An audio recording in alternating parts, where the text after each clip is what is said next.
san khang kim lain Bethlehem kun neu gan an kung sung achun kin neu sata in pakai Jesu a pinge ba choyun ki pan la saute o sofi ki pa in sau hi te ei hoding in neu wa a pinda ama min chu hu him pu a hie nang le ke tha to ding pa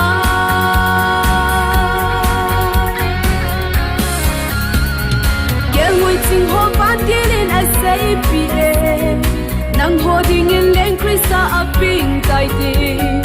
I can wait sing that ha in a hung tau be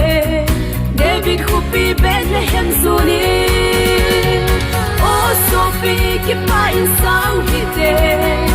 ei ho ding in len kwa a ping ta ama min chu hu him pu a hie nang le ke tha to ding pa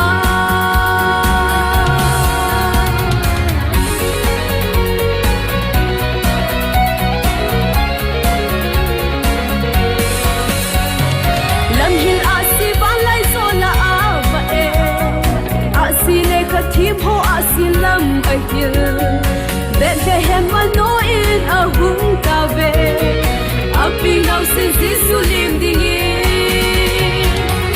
Sophie ki pa in sau hi te ei ho ding in len kwa a pinda ama min chu hu him pu a hie nang le ke tha to ding pa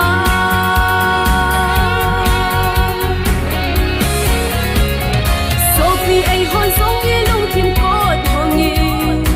i lung sunga ling se su pin sau tin ki pa ta in len krisa chu li mute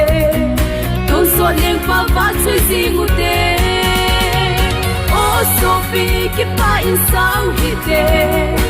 ei ho ding in len